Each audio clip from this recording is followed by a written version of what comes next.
Di sini kelompok 2 ini ada berapa orang? 4 ya. Pak Iya, Pak. Soleh ya. Ada ya Pak Soleh ya, Pak Muhammad Soleh ya. Sudah ada? Mbak Nadia. Ada Hadir, Mbak Nadia? Pak. Oke. Ada. Mbak Lisa. Hadir, Pak. Sama yang terakhir Mbak Adinda. Hadir, Pak. Oke.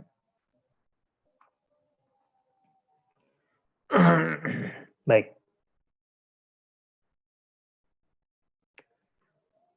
Kita mulai ya. Bismillahirrahmanirrahim. Assalamualaikum warahmatullahi wabarakatuh. Waalaikumsalam warahmatullahi wabarakatuh. Waalaikumsalam warahmatullahi wabarakatuh. Alhamdulillahirabbil alamin. Alhamdulillahilladzi arsala rasulahu bil huda wa dinil haqq liyudhhirahu 'ala dini kullihi walau karihal kafirun walau karihal munafiqun wal musyrikun. Asyhadu an la ilaha illallah wa asyhadu anna Muhammadan 'abduhu wa rasuluhu la nabiyya ba'da wa la rasula ba'da. Allahumma shalli wa sallim 'ala sayyidina Muhammad wa 'ala ali sayyidina Muhammad. Amma ba'du. Selamat malam saya ucapkan kepada rekan semuanya dari 4 prodi, dari 3 prodi, Institut Teknologi Tangerang Selatan, ITTS, yang mudah-mudahan kita dimuliakan oleh Allah Subhanahu wa Ta'ala dalam majelis ilmu ini. Amin ya Rabbal Alamin. Dan banyak sekali sebetulnya keistimewaan di dalam majelis ilmu, ataupun saya sebutnya sebagai majelis ilmu karena di dalamnya kita membahas tentang ilmu ya. Membahas tentang ilmu, membahas tentang ilmu yang murni dari agama Islam itu sendiri, seperti itu. Dan pada malam hari ini sangat spesial sebetulnya karena kita akan mengkaji yang namanya pengertian Al-Quran, kemudian juga fungsi dan peranan Al-Quran itu sendiri apa. Itu kitab yang sehari-hari kita pegang dan yang setiap hari kita baca, dan kenapa disebutnya sebagai Al-Quran kan gitu. Nah, sebelum kita masuk ke situ, kita bersyukur kepada Allah dengan segala nikmatnya dengan ucapan alhamdulillahirabbil alamin. Itu. Kemudian yang kedua, salawat dan salam senantiasa kita bacakan dengan lafaz Allahumma shalli wa sallim ala sayyidina Muhammad wa ala ali sayyidina Muhammad. Baiklah rekan-rekan semuanya. Ini alhamdulillah sudah masuk beberapa orang, 22 orang, tetapi yang lain mungkin masih ada aktivitas dan kesibukan. Jadi silakan yang sudah siap, silakan teman-teman yang lain mungkin bisa ngabari yang belum masuk, silakan agar cepat merapat ya. Merapat dengan kita sama-sama di sini. Baiklah, kita mulai kelas kita pada malam hari ini dengan bersama membaca Al-Basmalah. Bismillahirrahmanirrahim. Sudah baca ya? Walaupun nggak kedengeran. Baca dalam hati. Baik.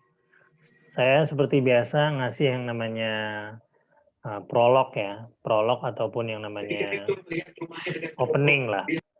Sebelum yang namanya teman-teman dari kelompok 2 menjelaskan secara detail ataupun rinci. Dan yang nanti setelahnya akan kita lanjutkan dengan sesi tanya jawab ataupun diskusi. Kemarin saya ngasih masukan kepada teman-teman semuanya, jangan hanya dari penanya dan juga teman-teman yang ini. Jadi saya ingin ada sanggahan gitu, ada sanggahan ataupun Pak sayanya sepertinya saya kurang setuju Pak tentang ini gitu. Saya kuliah di S2 itu seperti itu. Jadi kita tidak hanya 2 arah saja, tapi ada sanggahan, ada tambahan. Tambahan itu datangnya dari teman-teman mahasiswa. Jadi yang namanya dosen di S2 itu dia hanya meluruskan dan memberikan yang namanya arahan dan bimbingan gitu ya. Arahan dan bimbingan. Ya mudah-mudahan teman-teman kita, rekan-rekan semuanya yang ingin lanjut S2 bisa lanjut S2 gitu kan. Bahkan bisa lanjut S3 untuk linearitasnya. Tapi kalau merasa sudah cukup dengan S1-nya ya silakan lanjutkan hal-hal yang sudah ditekuninya sampai saat ini. Terkait tentang Al-Quran, saya tidak menjelaskan pengertiannya, tetapi saya lebih kepada apa sih komitmen kita sebagai seorang Muslim, ya. Komitmen kita sebagai seorang Muslim yang mana kita memiliki kitab suci yaitu Al-Quranul Karim. Al-Quran itu diambil dari kata qara'a, ya, qara'a. Jadi qara'a itu artinya qara'a yaqra'u qira'atan, gitu. Maka di dalam surat Al-A'la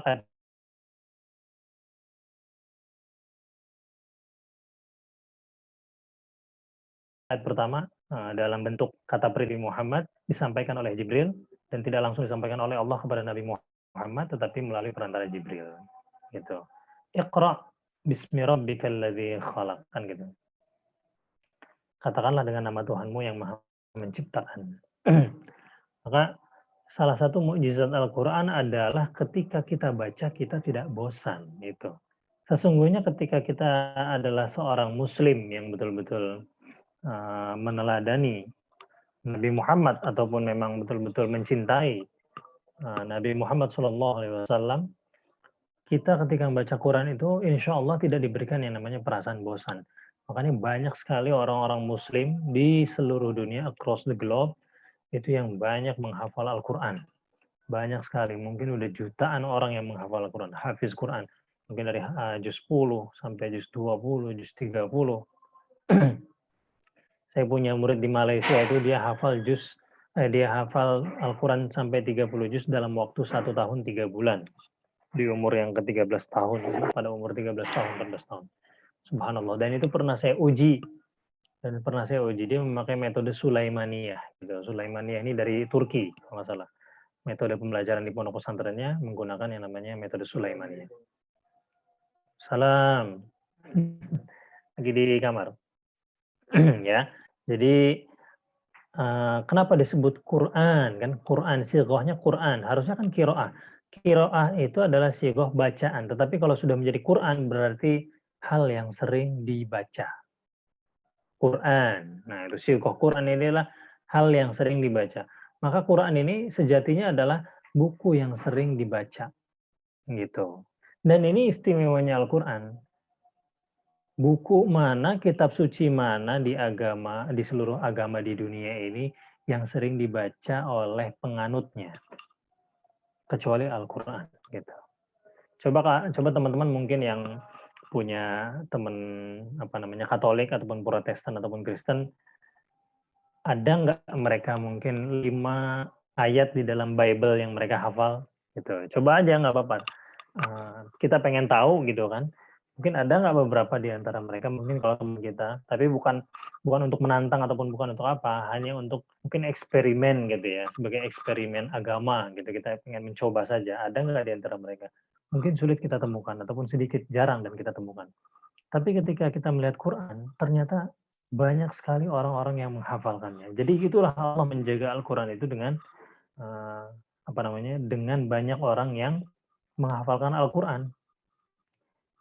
Guru saya ketika saya mengikuti seminar bahasa Arab, guru saya, dia dari Sudan, orang Sudan ini ulama, dia terheran-heran dan dia ta'ajab itu dia ta'ajub mengatakan kepada guru saya ini, saya bingung dengan orang-orang Indonesia, padahal sejatinya kalian tidak memahami, ibu bahasa kalian bukanlah Al-Quran, bukanlah bahasa Arab, tetapi banyak dari orang-orang Indonesia ini menghafal Al-Quran.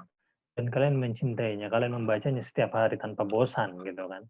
Nah, dari sini kita ketahui bahwasanya orang Sudan yang notabene-nya berbicara bahasa Arab, itu mengatakan orang Indonesia yang bahasanya Indonesia tetapi lebih banyak membaca Al-Quran, gitu. Ya alhamdulillah kita mendapatkan citra yang baik dari luar negeri kan gitu ya. Mendapatkan citra yang baik. Ya mungkin walaupun tidak dipukul secara keseluruhan seperti itu, gitu.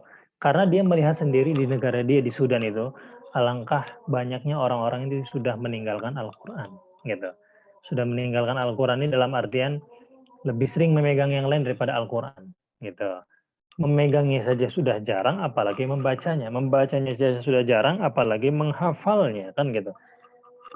Menghafalnya saja tidak mau, apalagi memahami isi kandungannya, gitu.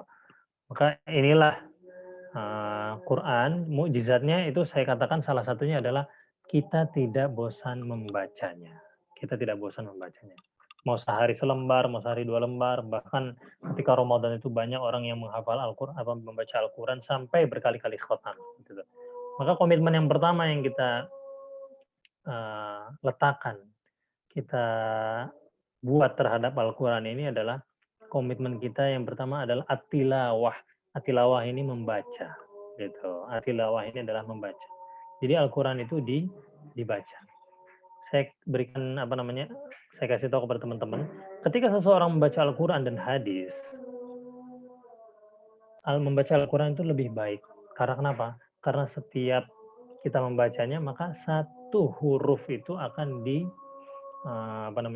akan diberikan kebaikan 10 gitu.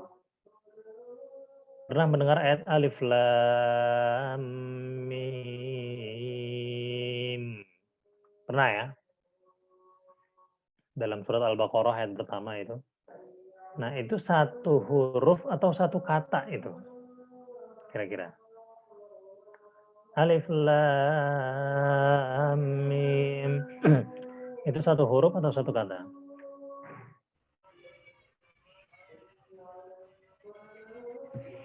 Mas Reza. Satu kata ya? Satu kata. Jadi la aqulu alif lam min harfan, bal alif harfan, lamun harfan, wa mim harfan. Jadi kata Rasulullah, ketika seseorang baca Al-Quran itu, maka dia akan diberikan ganjaran setiap satu hurufnya 10.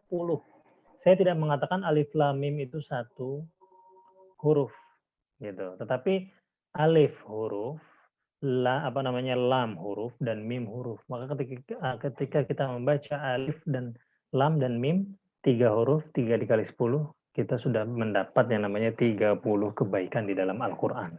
Baru baca alif lam mim aja itu. Gitu. Kalau hadis membaca, kita tidak mendapatkan pahala. Tapi kalau membaca Al-Quran, kita mendapatkan yang namanya pahala. Nah, itu harus diingat-ingat. Gitu. Maka sering baca Al-Quran, insya Allah. Lebih-lebih ketika Ramadan kan.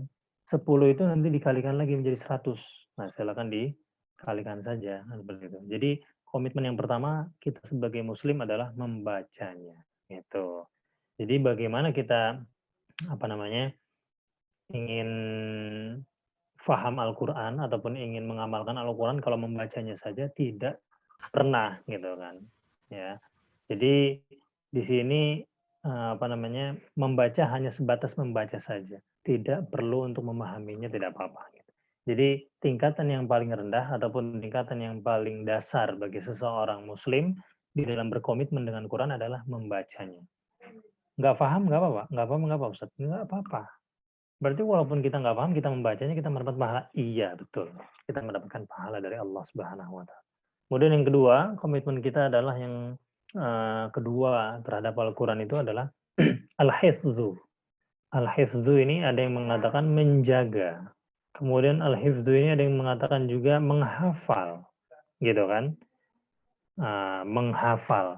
Jadi yang namanya orang-orang yang menghafal ataupun anak-anak hafiz dan hafizah ini, mereka menjaga dan mereka sekaligus menghafal. Ataupun mereka menghafal sekaligus menjaga. Inna nahnu nazzalna dzikra wa inna lahu lahafizun. Sesungguhnya kami menurunkan Al-Quran dan kami juga menjaganya. Allah menjaga Al-Quran dengan banyaknya orang yang menghafalkan Al-Quran.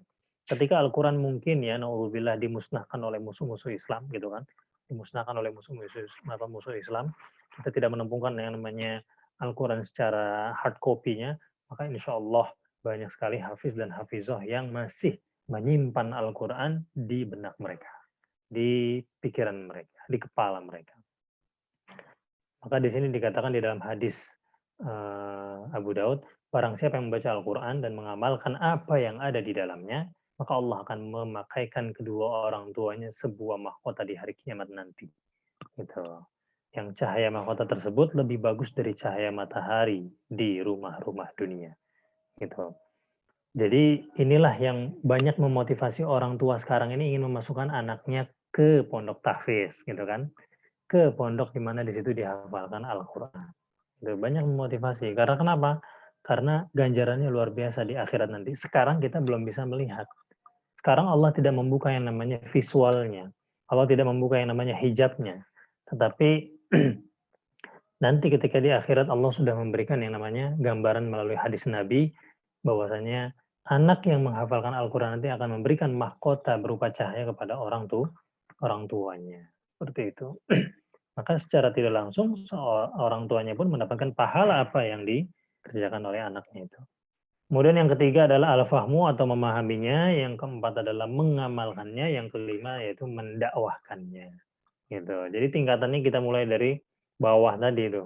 Jadi pertama membacanya, kemudian yang kedua itu menghafalkannya, kemudian memahami, kemudian mengamalkan dan mendakwahkannya.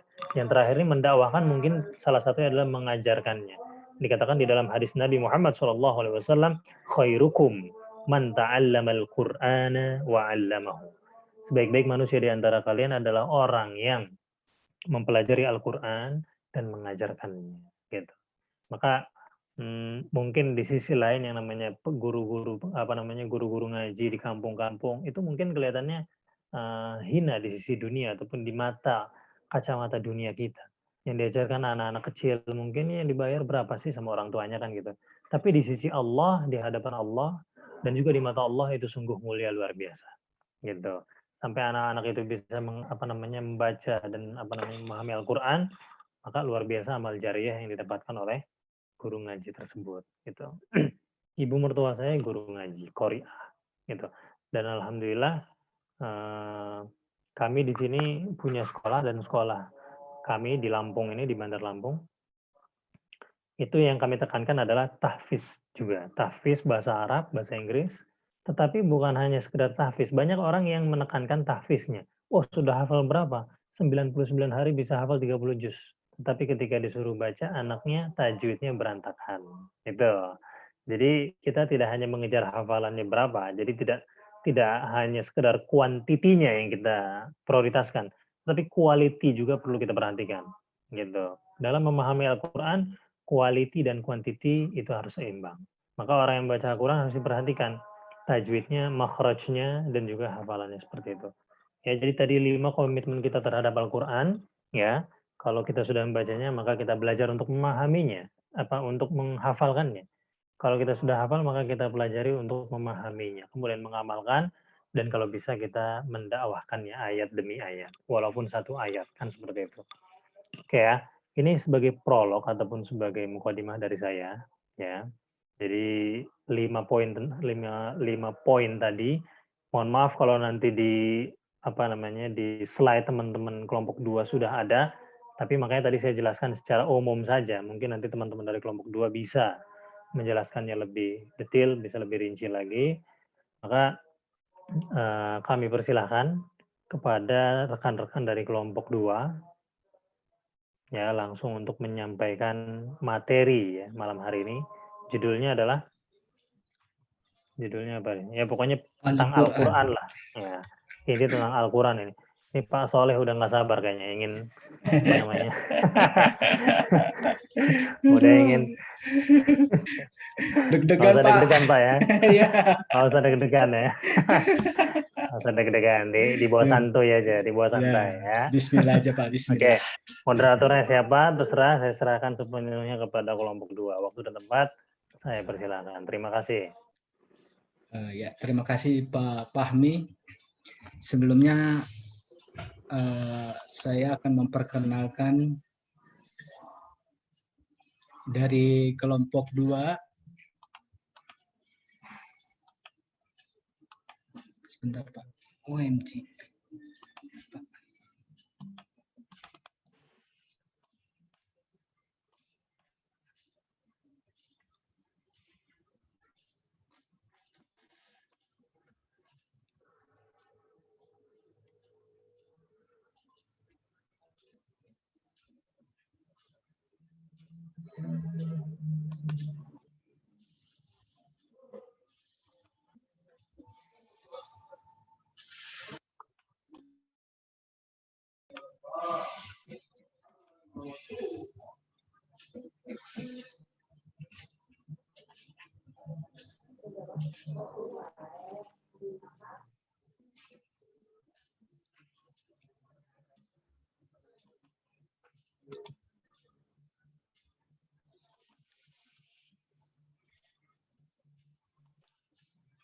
Ada kendala Pak Soleh? Sebentar, maaf. Nah, itu udah kelihatan kok. Tinggal di full screen aja itu. Ya Pak, sebentar.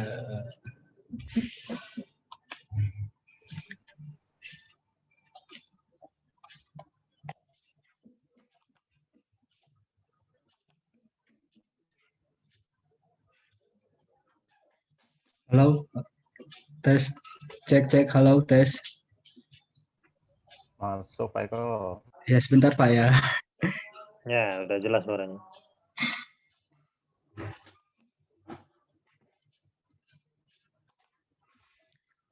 Ya, terima kasih. Assalamualaikum warahmatullahi wabarakatuh.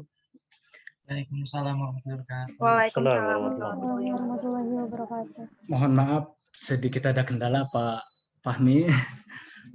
Saya dari kelompok 2 ingin memperkenalkan diri.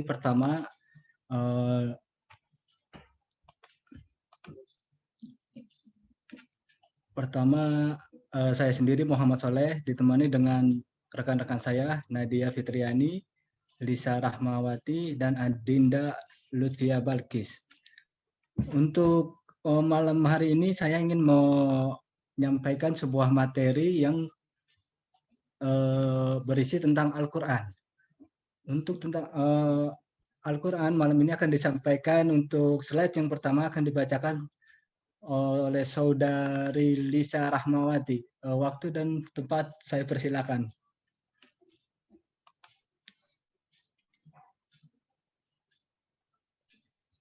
Bismillahirrahmanirrahim. Assalamualaikum warahmatullahi wabarakatuh. Waalaikumsalam Waalaikumsalam warahmatullahi wabarakatuh. Nama saya Lisa Rahmawati. Di sini saya ingin mempresentasikan pengertian Al-Quran.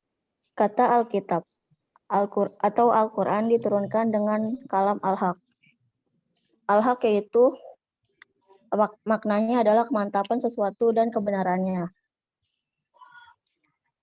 Kalam Al-Haq yang disebut juga firman Allah sebagaimana kitab-kitab lainnya yang ada di dalam Mushaf. Mushaf adalah suatu lembaran-lembaran yang menghimpun ayat-ayat suci Al-Quran atau disebut juga kitab. Sedangkan yang di langit disebut Furqan. Furqan artinya pembeda antara yang benar dan yang salah. Al-Quran diturunkan kepada Nabi Muhammad melalui perantara malaikat Jibril selama 22 tahun, 2 bulan, dan 22 hari. Menurut terminologi, Al-Quran artinya firman Allah Subhanahu wa Ta'ala yang diturunkan hanya kepada Nabi Muhammad SAW sebagai mukjizat untuk kemudian disampaikan dengan jalan mutawatir.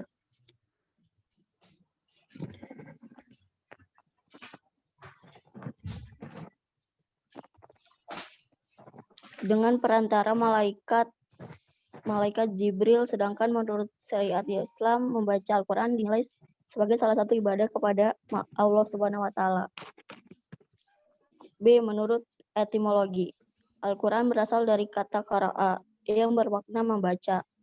Maka Al-Quran berarti sesuatu yang dibaca, sedangkan jika berasal dari kata qara'a yang bermakna mengumpulkan, maka Al-Quran berarti sesuatu yang mengumpulkan karena Al-Quran itu berisi kumpulan atau kisah-kisah dan hukum.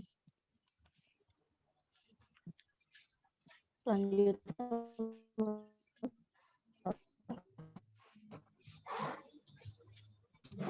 fungsi dan peranan Al-Quran.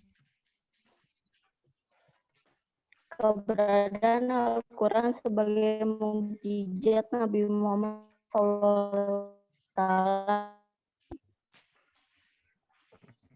sekaligus sebagai firman Allah Subhanahu wa Ta'ala tentunya mempunyai beberapa fungsi atau pemisah. Fungsi Al-Quran sebagai pemisah dapat memisahkan antara hak yang batil dan atau antara hak yang benar dan yang salah, al-sifat atau obat.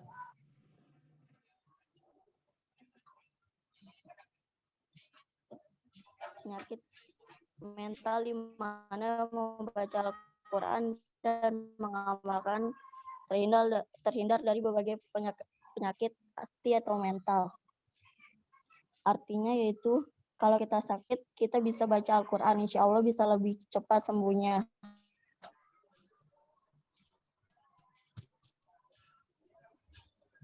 Yang keempat ada banyak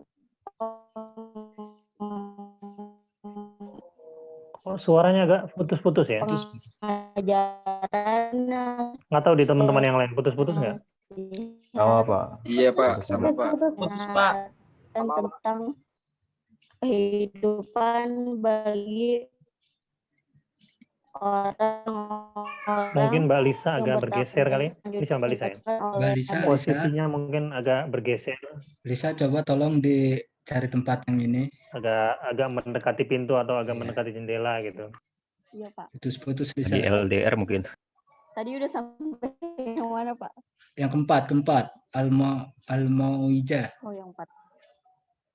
Al-Mau'izah atau nasihat. Di dalam Al-Quran terdapat banyak pengajaran, nasihat-nasihat, peringatan tentang kehidupan bagi orang-orang yang bertakwa yang berjalan di jalan Allah.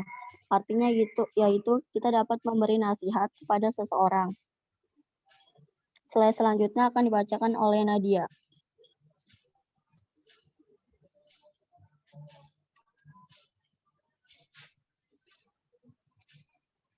Nadia,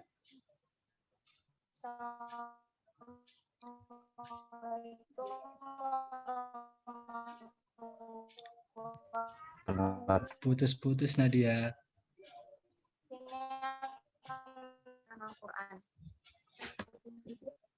Nadia.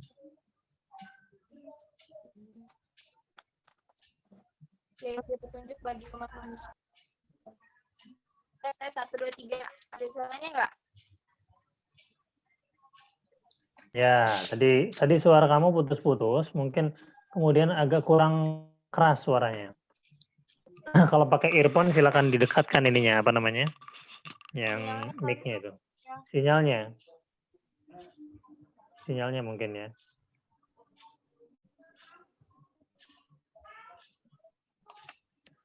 Nggak apa, dilanjutkan aja, go on.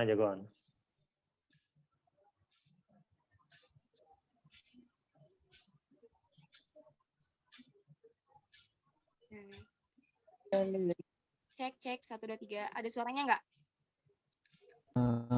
Ada, tapi kecil. Ada. Lebih baik dari tadi. Ya nggak? Ya, sudah Ada, Nadia.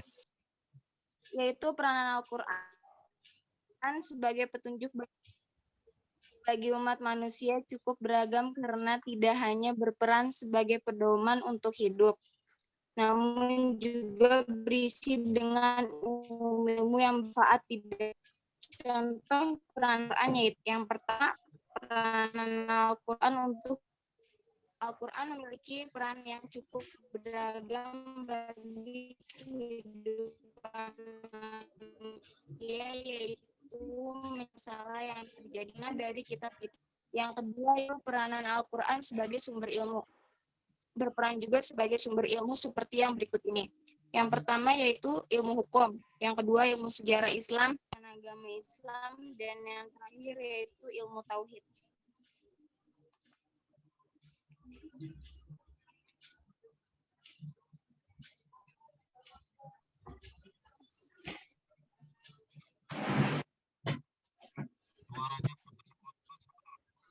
Lanjut Nadia.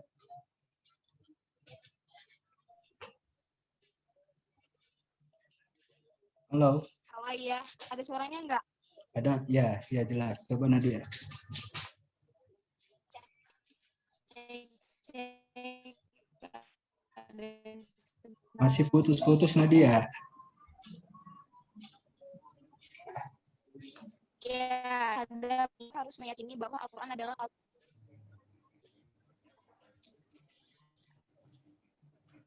Cek Nadia.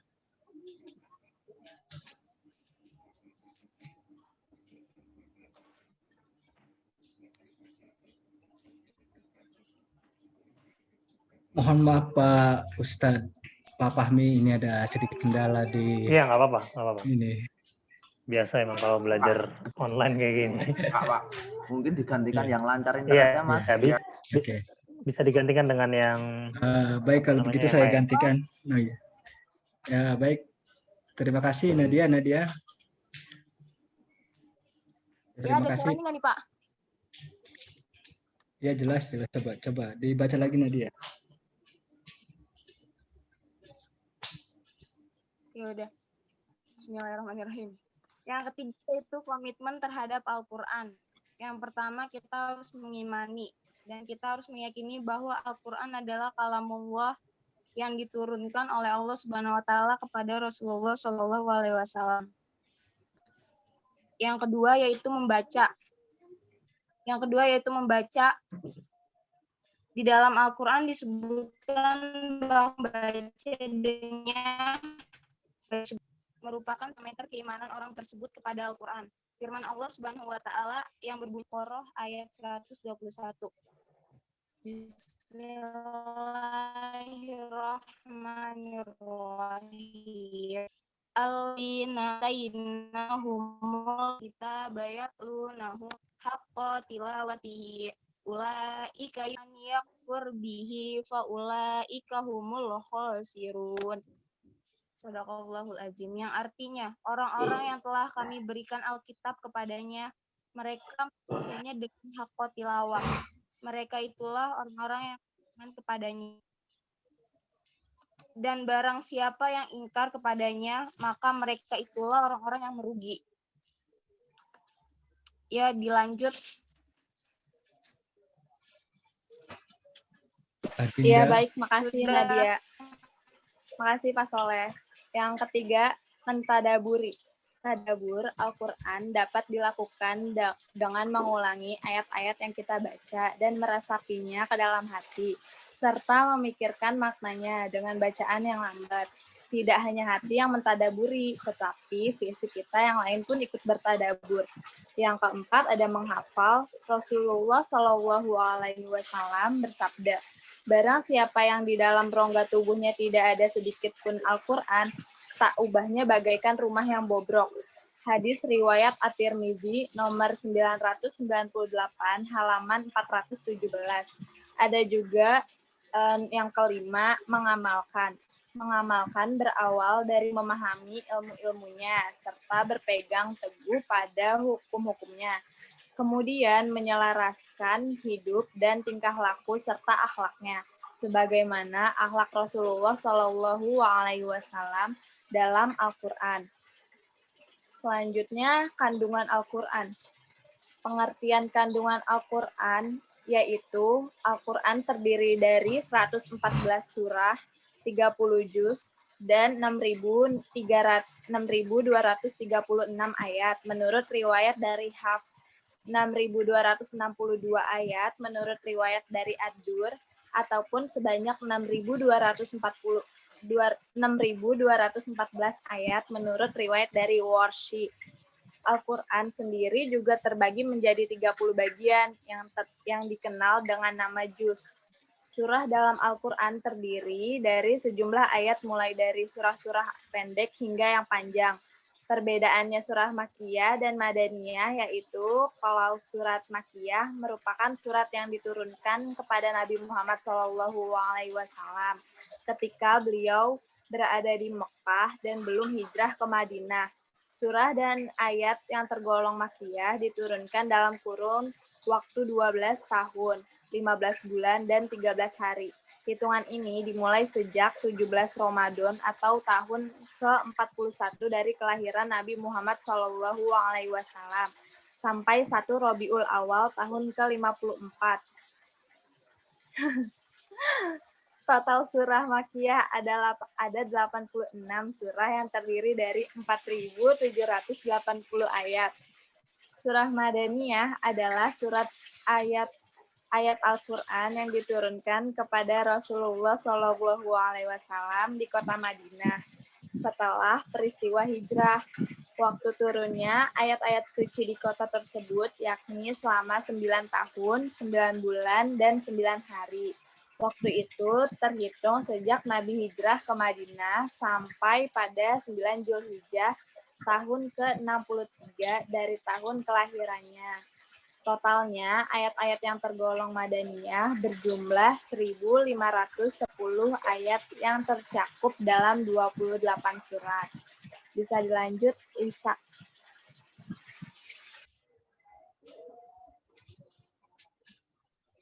Kandungan surah dan ayat Al-Quran. Di dalam surat-surat dan ayat Al-Quran terkandung kandungan yang secara garis besar dapat kita bagi menjadi beberapa hal pokok atau hal utama, berserta pengertian atau arti definisi dari masing-masing kandungan. Inti sarinya yaitu sebagaimana berikut ini. Yang pertama yaitu akidah. Akidah adalah ilmu yang mengajarkan manusia mengenai kepercayaan yang wajib dimiliki oleh setiap orang di dunia. Contohnya yaitu melaksanakan perintah Allah Subhanahu wa taala dan menjauhi semua larangannya. Contoh ayat yang membahas tentang akidah atau keimanan dalam surat Al-Ikhlas ayat 1 sampai 4. Auzubillahi minasyaitonirrajim. Bismillahirrahmanirrahim. Qul huwallahu ahad. Allahu samad. Lam yalid wa lam yulad wa lam yakul lahu kufuwan ahad. Artinya, katakanlah Muhammad SAW, dialah Allah yang Maha Esa. Allah Subhanahu wa taala tempat meminta segala sesuatu. Allah Subhanahu wa taala tidak beranak dan tidak pula diperanakan, dan tidak ada sesuatu yang setara dengan Dia. Yang kedua yaitu ibadah. Ibadah menurut bahasa adalah taat, tunduk, ikut, atau nurut. Dari pengertian fuqaha, ibadah adalah segala sesuatu ketaatan yang dijalankan atau dikerjakan untuk mendapatkan ridho Allah Subhanahu wa taala. Bentuk ibadah dasar dalam ajaran agama Islam yakni seperti yang tercantum dalam rukun Islam.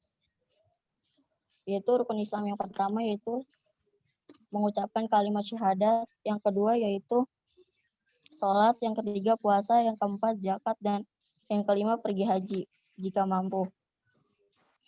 Contoh ayat yang membahas tentang ibadah muamalah seperti termasuk dalam surat Al-Aziyat ayat 56. Auzubillahi minasyaitonirrajim. Bismillahirrahmanirrahim. Wama khalaqtul jinna wal insa aku mendaku. Selanjutnya akan dibacakan oleh Nadia.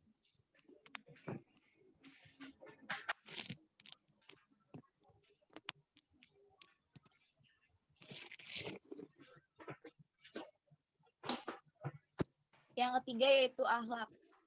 Akhlak adalah perilaku yang dimiliki oleh manusia, baik akhlak yang terpuji atau akhlakul karimah maupun tercela atau akhlak mazmumah. Ayat-ayat Al-Quran yang menyatakan tentang ajaran akhlak Nabi Muhammad SAW antara lain surah Al-Ahzab ayat 21 yang berbunyi Bismillahirrahmanirrahim.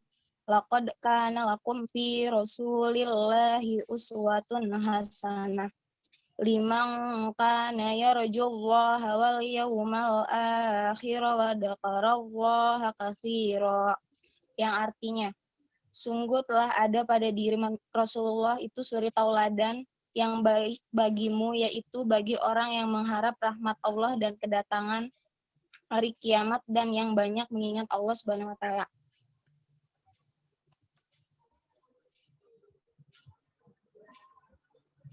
Itu hukum yang ada Al-Quran dan memberi suruhan kepada orang beriman untuk mengadili dan memberikan pada sesama manusia. Tapi ayat Al-Quran yang berisi ketentuan hukum surah ayat 1 yang berbunyi Putus-putus Nadia, putus-putus.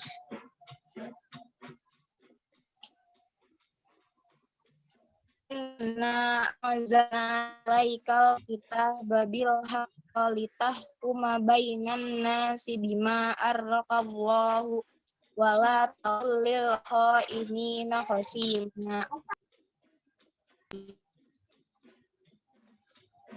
menurunkan kitab Al-Quran kepadamu Muhammad SAW membawa kebenaran agar engkau mengadili antara manusia dengan apa yang telah diajarkan Allah Subhanahu wa taala kepadamu, dan janganlah engkau menjadi penentang orang yang tidak bersalah karena membela orang yang berkhianat.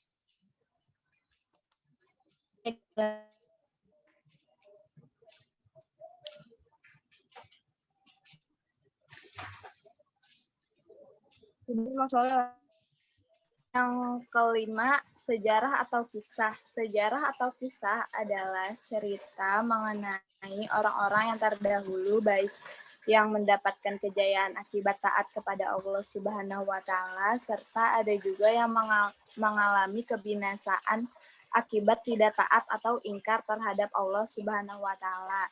Contoh ayat yang menunjukkan isi Al-Qur'an adalah sejarah. Di antaranya surah Yusuf ayat 111 yang berbunyi Bismillahirrahmanirrahim. Laqad kana fi qasasihim ibrotul lil ulil albab maka hadisai yuftara walakin tasdiqal ladzi baina yadayhi wa tafsila kulli syai'in wa hudaw wa rahmatal liqaumin yu'minun, yang artinya sungguh pada kisah-kisah mereka itu terdapat pengajaran bagi orang yang mempunyai akal. Al-Quran itu bukanlah cerita yang dibuat-buat, tetapi membenarkan kitab-kitab yang sebelumnya, menjelaskan segala sesuatu dan sebagai petunjuk dan rahmat bagi orang-orang yang beriman. Yang keenam, ada iptek, ilmu pengetahuan teknologi. Al-Quran menekankan betapa pentingnya penguasaan ilmu pengetahuan dan teknologi.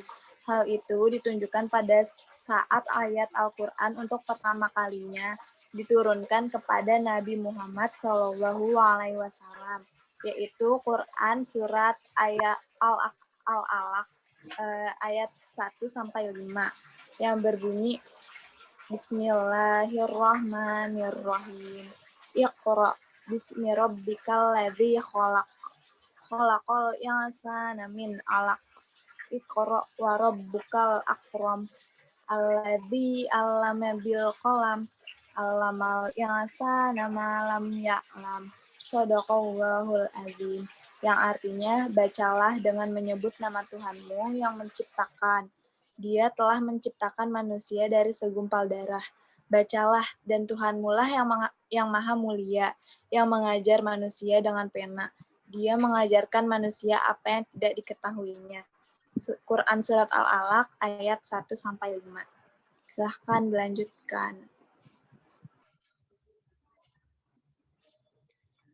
Terima kasih. Kelima, pandangan Al-Quran terhadap ilmu pengetahuan. Menurut Haji Muhammad Quraisy Shihab, bahwa untuk membahas hubungan Al-Quran dengan ilmu pengetahuan dengan melihat sesuatu yang sudah jelas di mata seperti lampu di padam akan menjadi gelap. Tetapi yang lebih utama adalah dengan melihat adakah jiwa ayat-ayatnya menghalangi kemajuan ilmu pengetahuan atau sebaliknya, serta adakah satu ayat Al-Quran yang bertentangan dengan hasil penemuan ilmu tersebut.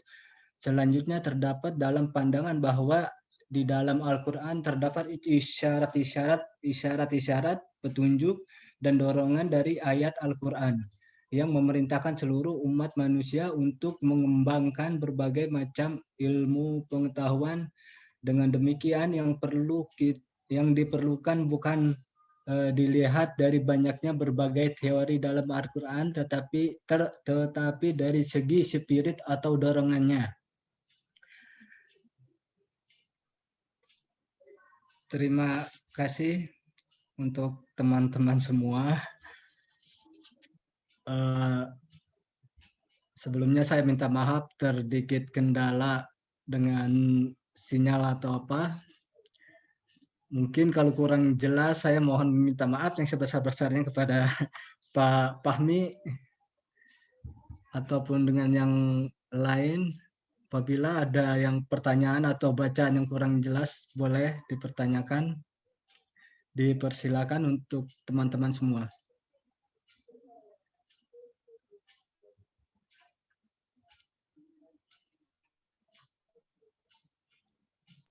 Silakan yang ingin bertanya, monggo sudah dipersilahkan. Cek. Ya, monggo silakan.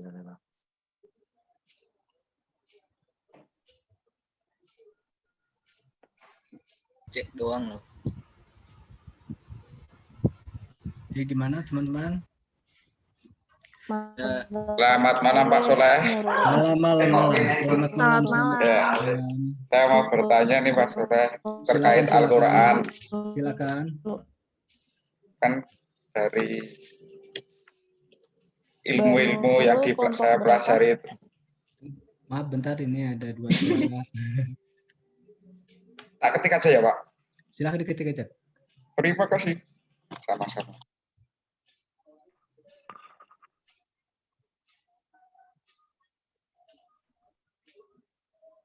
Di slide 10 itu Pak Soleh, mungkin nanti bisa diperbaiki. Itu yang apa namanya, ayat Al-Quran wa ma khalaqtul jinna wal insa illa liya'budun.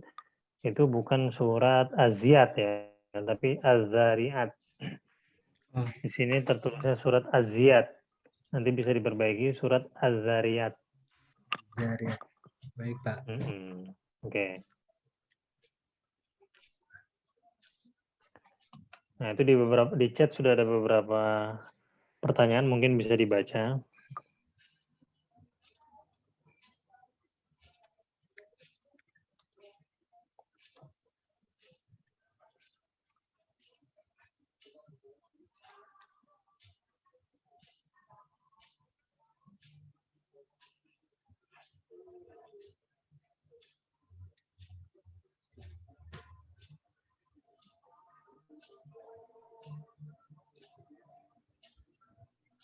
Cek.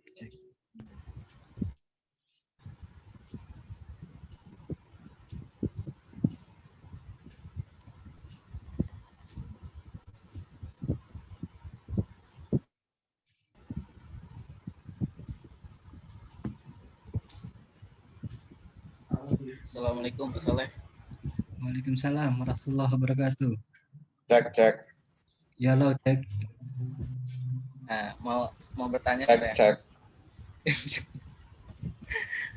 Perkenalkan, nama saya Abdallah Zaifi dari kelompok 4 kelas TI Karyawan, ingin bertanya tentang pengertian kandungan Al-Quran.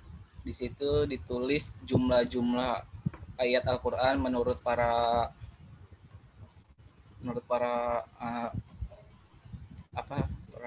riwayat hadis, akan beda pada jumlah ayat yang ada pada Al-Quran. Mungkin itu pertanyaannya. Terima kasih Pak Soleh. Maaf Pak Abdullah.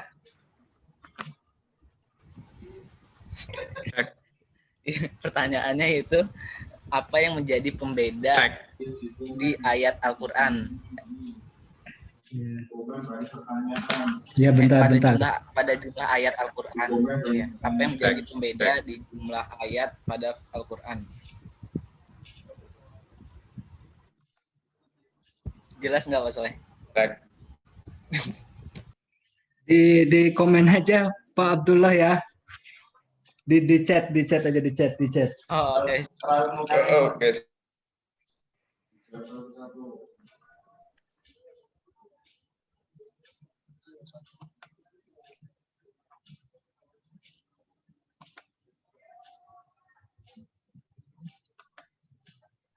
Pak Soleh, pertanyaannya Sudah banyak itu pertanyaan kayaknya Pak Soleh itu. Kalau dilihat mungkin sudah ada 4 atau 5 kayaknya. Mungkin bisa dibaca dulu. Iya Pak. Jawabannya ya. Saya minta waktu sebentar Pak ya. Ya, silakan.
Sambil menunggu apa namanya teman-teman kelompok 2, saya ingin menyinggung sedikit tentang kesiapan kelompok 3 untuk minggu depan. Bagaimana kelompok 3? Siapa aja kelompok 3? Ada?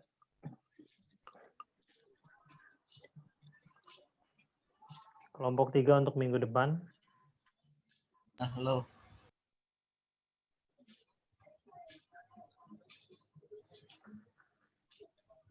Halo?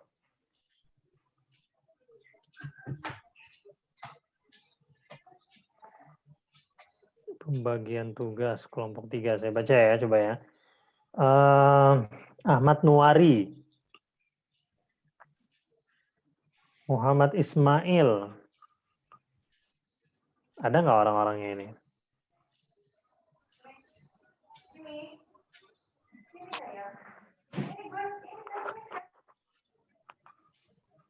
RAMD ini apa kepanjangan ini?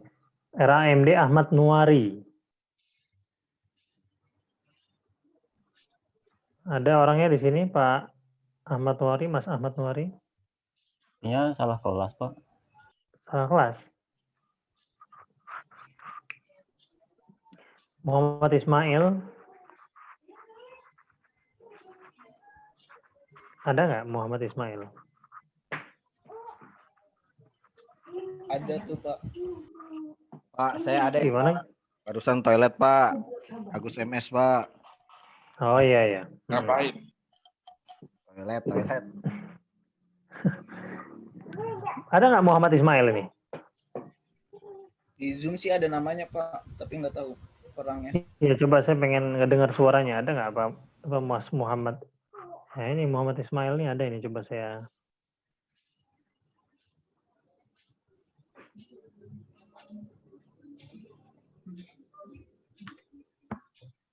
Nggak ada Muhammad Ismail ya. Fahmi Adi Gunawan. Mas Fahmi Adi Gunawan. Ada Mas Fahmi? Loh, ini ini gimana nih besok ini? Kok nggak siap kayaknya jangan-jangan ini.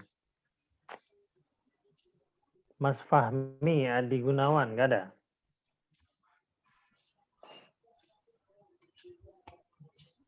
Oke, nggak ada. Salsa Dwi. Salsa ada Mbak Salsa? Ya, Gimana Mbak Salsa kelompoknya? yang lainnya gimana, Pak?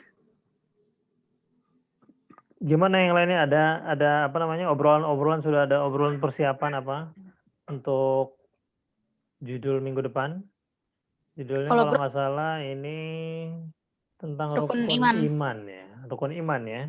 Iya. Ya, tentang rukun iman kepada Allah sampai iman kepada hari kiamat. Bagaimana perkembangannya? Belum ada yang bisa dihubungi? Iya, Pak. Oh, jadi tadi Mas Fahmi Muhammad Ismail itu sama sekali nggak bisa dihubungi? Nggak ada yang bisa dihubungi ya? Kalau Mas Fahmi sih bisa, Pak. Cuma kalau Kayak Mas Ismail atau Mas satu lagi siapa? Nauri ya, Nuari. Itu ya. kayak chat di Telegram nggak dibalas-balas, Pak. Pak, maaf ini saya lagi di jalan. Oh, lagi di jalan ya? Oke. Ya, gini aja berarti ya. Tadi Mbak siapa namanya? Salsa. Mbak Salsa dengan Mas Fahmi. Ini saya saya merahin yang tadi Muhammad Ismail sama Ahmad Nuari karena tidak ada kejelasan. Nanti silakan suruh chat saya ataupun japri saya karena belum ada kejelasan dari mereka berdua ini. Sudah siap apa belum? Oke, yang tadi Mbak Salsa dengan Mas Fahmi tetap di grup 3 ataupun tetap di kelompok 3. Tetapi di sini saya akan tarik satu orang, 1, 2, 3, 4, 5, dari kelompok 8. Dari kelompok 8. Kelompok 8 ini ada Mas Fajar, Mas Ridwan, Mas Rifki, Mas Reza, sama Mbak Nurul Fauziah. Mbak Nurul Fauziah ada? Ada, Pak. Materi ya, Pak? Gimana? Ada, Pak. Sudah bikin materinya. Sudah bikin materinya? Sudah, dan sudah dibagi untuk penyampaiannya, Pak. Sudah dibagi untuk penyampaiannya? Oke, ya udah. Berarti kalau kayak gitu, karena sudah siap juga yang lain semuanya, maka Mbak Salsa coba dihubungi lagi, atau teman-teman yang lain mungkin bisa bantu ya. Teman-teman Pak Agus atau Pak Soleh mungkin bisa bantu. Ini yang Muhammad Ismail dengan siapa ini, Pak Ahmad Nuari ini, Mas Ahmad Nuari Muhammad dihubungi. Ismail kemarin juga sudah kita di Zoom kita tanya-tanya, memang nggak ada suaranya. Nggak ada suaranya, cuma nama doang muncul ya? Iya, muncul. Ya sekedar ini aja, sekedar apa? Absen, itu sekedar absen mungkin. Sekedar absen aja ya. Tapi mungkin dari teman-teman ada yang pernah satu kelompok kali, karena jauh, katanya sih ada yang bilang di daerah Makassar apa di mana lokasinya, Pak, itu Mas Ismail. Oh, di luar Tangerang maksudnya? Iya. Karena ada yang pernah satu ini. Karena kasihan juga ini Mbak Salsanya kan. Mbak Salsanya sama Mas Fahmi Adi Gunawan juga ini saya belum tahu ini, belum ada respon ini kan. Gitu. Jadi silakan coba dihubungi lagi. Kalau memang 2 orang itu nggak bisa, ya nggak apa-apa, berdua saja. Gitu. Berdua saja, karena saya lihat tadi beberapa teman itu sudah fix masalah judulnya kan. Jadi udah bagi tugas, kemudian udah bagi pembagian juga. Jadi Mbak Salsa sementara ya digarap aja walaupun berdua dengan Mas Fahmi Adi Gunawan ini. Nanti kalau memang yang 2 orang ini nggak bisa dihubungi ataupun nggak bisa dikonfirmasi, ya tetap lanjut aja 2 orang itu, Mbak Salsa dengan Mas Fahmi. Jadi pertunjukan tetap berlanjut gitu ya. Oke, kelompok 4 siap ya, kelompok 4 ya. Insya Allah siap ya kelompok 4 ya. Pak, maaf, nanti misalkan kalau minggu depan Mas Fahminya nggak bisa, gimana Pak? Mas Fahminya nggak bisa, maka ini saya minta mungkin kelompok 4 juga harap bersiap-siap juga. Jadi minggu depan, kalau misalkan kelompok 3, tapi konfirmasi mungkin 3 hari sebelum ya. 3 hari sebelum, kalau memang sampai 3 hari sebelum hari Rabu ini nggak bisa juga dihubungi, maka saya minta kelompok 4 untuk presentasi minggu depan. Gitu. Kelompok 4 siap ya? Pak Ahmad Nur Yasin, Pak Mas Raka, Mas Abdullah, Mas Algi. Insya Allah siap ya? Insya Allah, Pak. Kalau lagi dibikin, Pak. Iya. Oke, teman-teman kelompok 2, silakan yang sudah menemukan jawabannya. Bisa dijawab pertanyaan kita, Pak Soleh, silakan. Ya, terima kasih Pak. Mohon maaf sekali lagi. Coba buat teman-teman Dinda, Nadia, dan Nisa. Iya. Jadi pertanyaannya sudah di ini ya. Coba tolong dijelaskan satu-satu.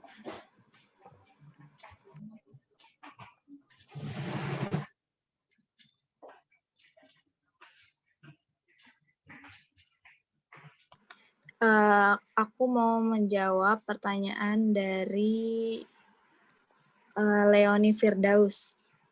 Apa hukumnya membaca Al-Quran dengan huruf Latin, sah atau tidak? Jadi menurut sumber yang aku baca, sebentar.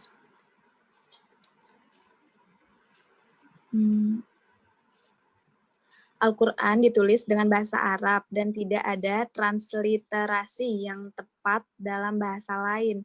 Pemindahan tulisan dari bahasa Arab ke bahasa lain bisa menghilangkan kekhasan Al-Quran dan berpengaruh pada cara baca dan arti yang dikandung dalam tiap kata. Ini pada gilirannya akan merubah makna dan perubahan makna bisa berakibat fatal. Jadi ulama mengharamkan membaca Al-Quran dengan tulisan Latin karena dapat merubah cara baca dan arti dari Al-Quran. Kalau menurut Imam Qulyubi, memperbolehkan menulis Al-Quran dengan bahasa selain bahasa Arab, tetapi melarang membacanya. Penjelasan tentang hal ini disebutkan dalam kitab Hasyiyah Al-Jamal ala Syarhil Minhaj Juz 1 halaman 76. Seperti itu. Sekian. Baik, makasih Mbak Dinda. Sama-sama.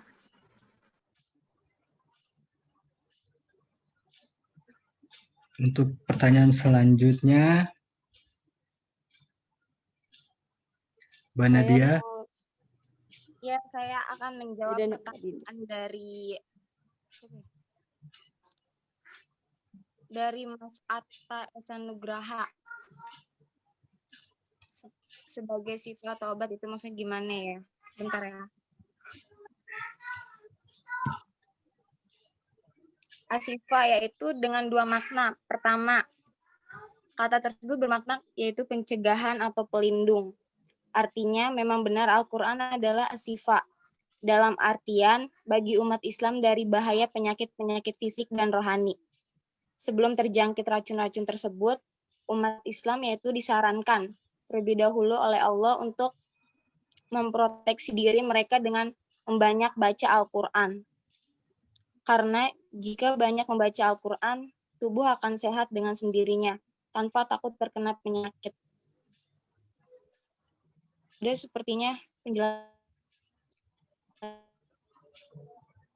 Gimana Mas Atta?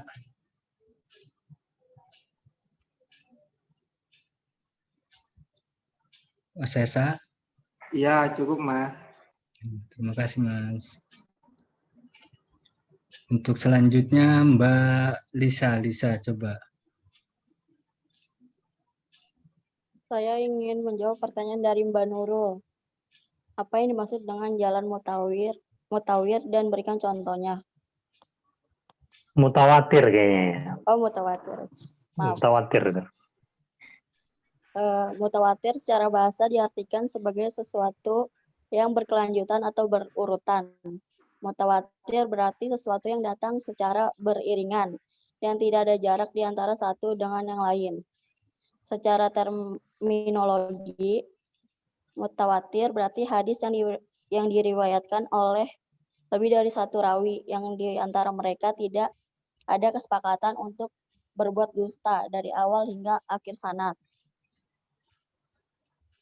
Contoh hadis mutawatir dibagi menjadi 3 kelompok, yaitu yang pertama hadis mutawatir lafzi. Hadis mutawatir lafzi memiliki pengertian sebagai suatu hadis yang diriwayatkan bunyi lafaznya oleh para rawi dan dari sejumlah perawi dan memiliki makna secara hukum yang sama. Menurut penjelasan Abu Bakar Al-Bazar, hadis mutawatir lafzi diriwayatkan oleh 40 orang dan diterima oleh 200 sahabat. Yang kedua, hadis mutawatir amali. Hadis mutawatir amali memiliki arti suatu hal baik yang mudah dapat diketahui bahwa itu berasal dari agama. Dan hal itu telah mutawatir di tengah kaum muslim, bahwa Nabi melakukan dan memerintahkan hal tersebut agar umat melakukan hal yang serupa dengan itu. Yang ketiga, hadis mutawatir maknawi. Hadis mutawatir maknawi memiliki arti sebagai hadis yang dituliskan oleh para perawi dengan lafaz dan makna yang berbeda-beda, namun memiliki satu kesimpulan yang sama. Di sini terlihat jelas bahwa para perawi menuliskan hadis tersebut secara berbeda dengan lafaz dan maknanya, yang berbeda pula namun masih satu dalam konten yang bisa diambil benang merahnya. Kesamaan makna dan tujuan adalah inti dari hadis-hadis mutawatir ini. Mbak Nurul, apakah udah jelas? Jelas, Mbak. Terima kasih atas penjelasannya. Sama-sama. Pak Soleh jawab nggak ini? Saya bentar Pak, lagi mencari jawabannya bentar. Kayaknya harus jawab juga minimal satu soal. Harus Pak, itu siap, Pak, Pak. hukumnya. Siap, Pak. Ya, karena saya nggak mau murni moderator saja, kan sudah saya kasih tahu sebelumnya kan. Harus Ya, dia siap, Pak. pemateri juga, sama menjawab pertanyaan juga. Oke, siap Pak. Bentar Pak ya. Saya mau menjawab tadi pertanyaan dari Mas Fajar. Kenapa surat Al-Alaq itu tidak diurutkan di pertama, di awal Al-Quran? Di dalam Al-Quran memang surat itu kan, surat Al-Alaq itu hanya wahyu pertama yang diterima Nabi Muhammad di Gua Hiro. Sedangkan di sini yang saya tahu surat Al-Alaq itu setelah saya lupa Pak Fahmi. Jadi sebenarnya surat sebagai pembuka itu adalah surat Al-Fatihah sebenarnya Pak Fahmi, surat Al-Fatihah Alhamdulillah itu Pak. Ya kalau mohon maaf Pak Fahmi kalau kurang jelas. Nanti bisa diluruskan karena kami juga masih proses pembelajaran. Bagaimana Mas Fajar? Mas Fajar? Ya Pak, kenapa yang pembukanya itu surat Al-Alaq bukan surat yang diturunkan pertama kali? Surat Al-Fatihah maksudnya? Iya Pak, Mas kan wahyu yang turun pertama kali kan Al-Alaq. Tapi kenapa kok nggak Al-Alaq yang di halaman depan sebagai pembukanya gitu Pak? Kan itu wahyu yang pertama kali turun. Iya Mas Fajar, coba saya jelaskan lagi ya. Karena surat Al-Alaq itu hanya diturunkan ayat 1 sampai dengan 5. Sementara yang di awal Al-Quran adalah surat Al-Fatihah karena surat tersebut turun secara utuh secara utuh ayat 1 sampai dengan 7. Itu sebabnya ulama Muhammad Abdullah berpendapat bahwa surat yang pertama kali diturunkan Al-Alaq, tapi surat yang pertama kali diturunkan bukan Al-Alaq akan tetapi Al-Fatihah karena diturunkan secara utuh dalam satu surat. Perlu kita catat pertama kali yang diturunkan adalah Al-Fatihah, sementara yang pertama kali turun adalah ayat 1 sampai dengan 5 yaitu surat Al-Alaq. Gimana Mas Fajar? Apa kurang jelas? Mas Fajar? Ya, nanti bisa saya luruskan lah. Terima kasih. Terkait tentang apa namanya? Awal surat ini. Awal surat. Ada lagi soal yang lain? Silakan teman-teman. Buat yang lain.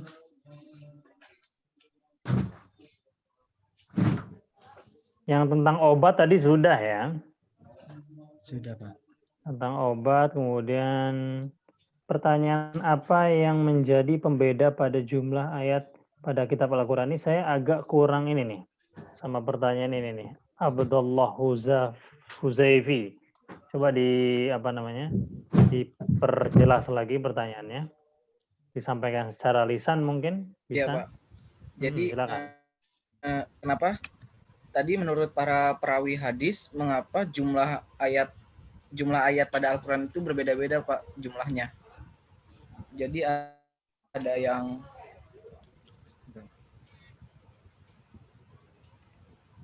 ya intinya beragam lah gitu ya.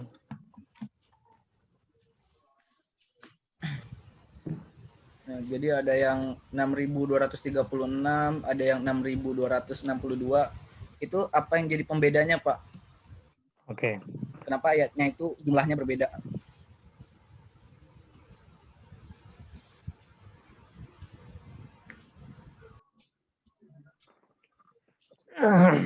Baik. Ya, terima kasih Mas Abdullah. Ntar saya cek. Mungkin ingin dijawab dulu sama teman-teman kelompok 2 yang tadi kenapa pembeda itu.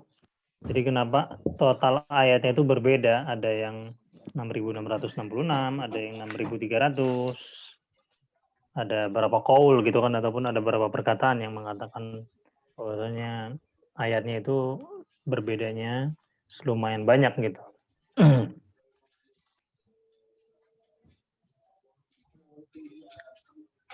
Saya sedikit meluruskan tentang apa namanya, tentang apa tadi ini. Tadi yang dimaksud sama sambil dicari ya, yang Pak Soleh yang jawaban tadi, kenapa ayatnya jumlahnya berbeda. Jadi saya jawab yang baca bahasa Latin,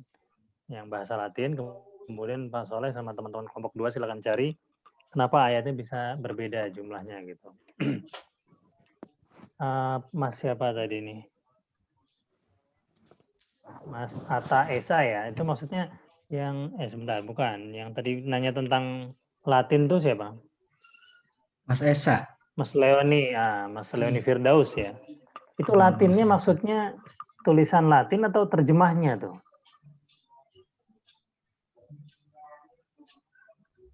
Bacaan tapi dengan bahasa Latin. Misalkan apa namanya, misalkan tulisan Arabnya Bismillahirrahmanirrahim gitu ya. Iya. Kemudian nanti ditulisnya pakai tulisan bahasa Latin Bismillahirrahmanirrahim gitu. Itu maksudnya ya. Halo? Ya Pak, betul. Oh iya. Betulnya ulama pada berbeda pendapat tentang hal itu gitu. Tapi muncul bahasa Latin itu kan baru apa namanya, baru beberapa, kita nggak tahu ya terkait tentang kapan muncul ataupun apanya. Yang jelas ketika yang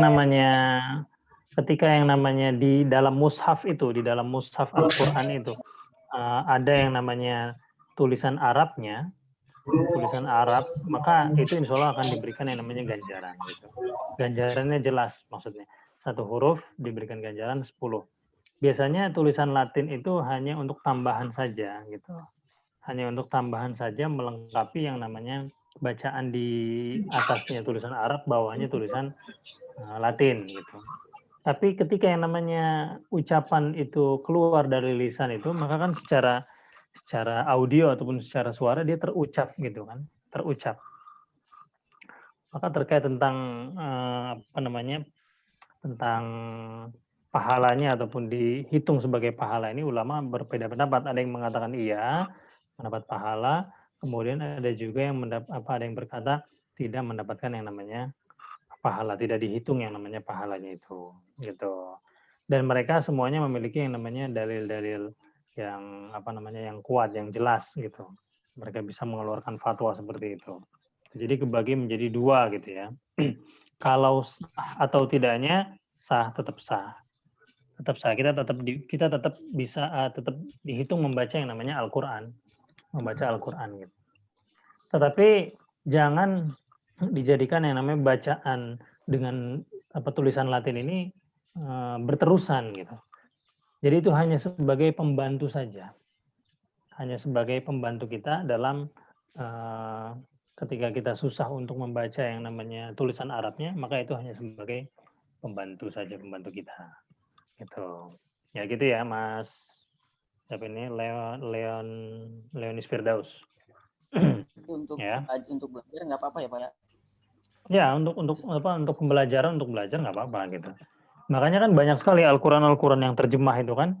Kalau Al-Quran yang nggak full tulisan Arab ataupun Al-Quran terjemah itu, pasti dia bawahnya ada tulisan Latinnya. Kemudian ada hukum tajwidnya. Hukum tajwid tertentu misalkan mat silah qasirah warnanya hijau gitu kan. Kemudian iklab warnanya merah gitu. Kemudian mat iwat warnanya kuning gitu. Jadi untuk pembelajaran juga boleh, nggak apa-apa sebetulnya. sah-sah saja gitu, nggak apa-apa. Yang tidak sah itu adalah orang yang membaca Al-Quran tanpa berwudu. Nah itu, gitu. Karena di dalam Al-Quran la yamassuhu ilal mutahharun. Jadi tidaklah yang menyentuhnya kecuali orang-orang yang bersih ataupun orang-orang yang senantiasa membersihkan diri.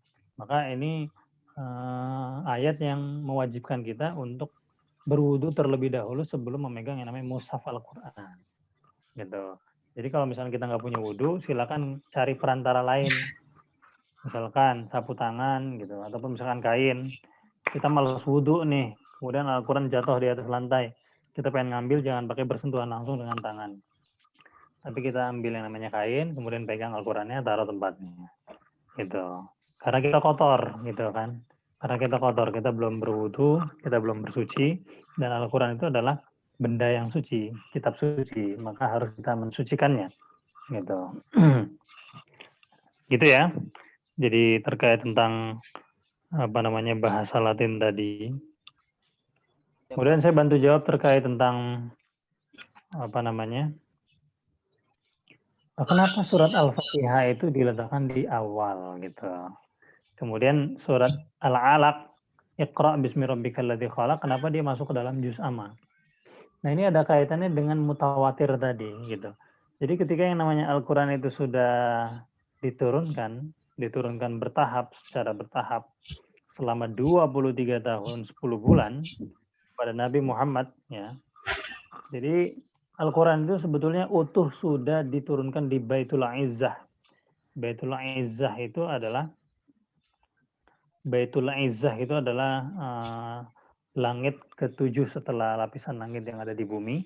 Itu diturunkan dengan utuh gitu. Dengan utuh. Utuhnya itu dari surat Al-Fatihah sampai dengan surat An-Nas. Tetapi ketika dia turun ke langit dunia, dibawa oleh Jibril alaihissalam, diberikan kepada Muhammad, maka itu diturunkan berangsur-angsur, diturunkan bertahap sesuai dengan keadaan di masa itu, sesuai dengan keadaan yang dibutuhkan oleh masyarakat itu. Makanya banyak sekali ayat Al-Quran yang bunyinya yas'alunaka yas'alunaka yas'alunaka. Mereka bertanya kepadamu wahai Muhammad tentang wanita yang haid. Yas'alunaka 'anil khamr. Mereka bertanya kepadamu wahai Muhammad tentang minuman keras, tentang zina, tentang riba, kan gitu. Jadi persoalan-persoalan yang sosial ini ternyata dijawab oleh Al-Qur'an. Qul, kan itu. Yas'alunaka 'anil anfal, qul. Katakan kepada mereka bahwasanya ini dan ini gitu.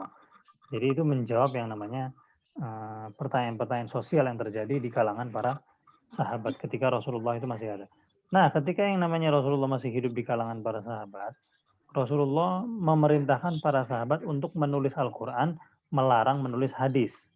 Tulis Al-Quran, tapi jangan tulis hadis. Paham di sini? Paham ya? Kenapa sebabnya? Agar tidak terjadi yang namanya percampuran. Bercampur aduknya antara Al-Quran dan hadis gitu. Hadis itu apa yang dikatakan oleh Nabi, apa yang keluar oleh Nabi, perkataannya, perbuatannya, dan keputusan. Itu hadis. Kemudian kalau Al-Quran ini murni kalamullah, walaupun keluarnya dari mulut Nabi Muhammad ya, walaupun keluarnya dari mulut Nabi Muhammad. Nah, walaupun yang ketika itu diturunkan adalah yang pertama surat Al-Alaq, tetapi Nabi Muhammad memerintahkan kepada para sahabat untuk meletakkan di awalnya itu adalah surat Al-Fatihah. Itu. Jadi Nabi sendiri memang yang memerintahkan untuk menuliskan di awal yaitu adalah surat Al-Fatihah, kemudian surat Al-Baqarah, kemudian surat Ali Imran, kemudian surat An-Nisa, dan seterusnya sampai surat An-Nas gitu. Walaupun ketika itu Al-Quran belum lengkap turunnya kan.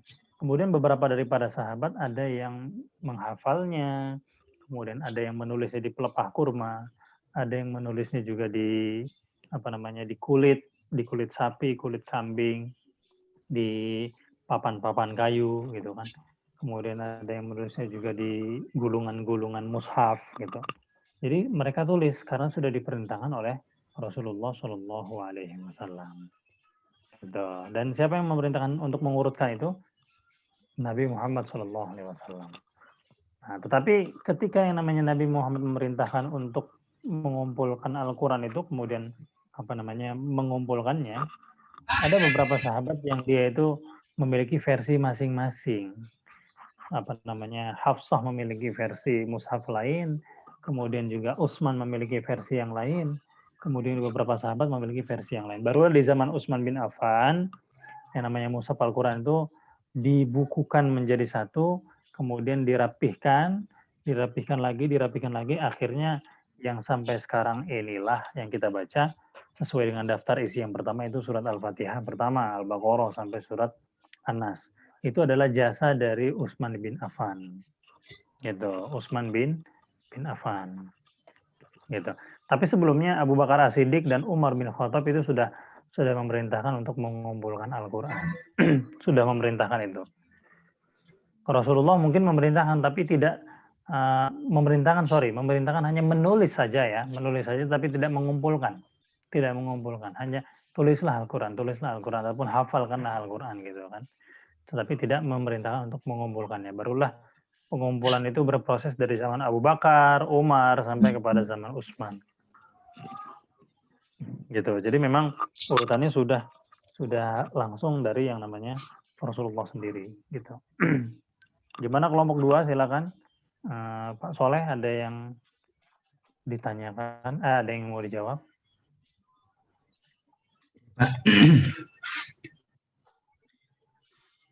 Ya, terima kasih Pak. Saya mau mencoba menjawab dari pertanyaan Abdullah yang terkait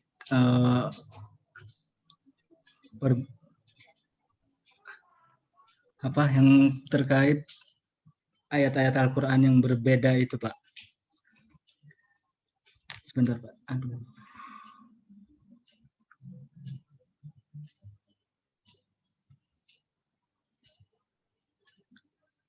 Sebenarnya di dalam Al-Quran tidak ada yang berbeda pada ayat Al-Quran. Semua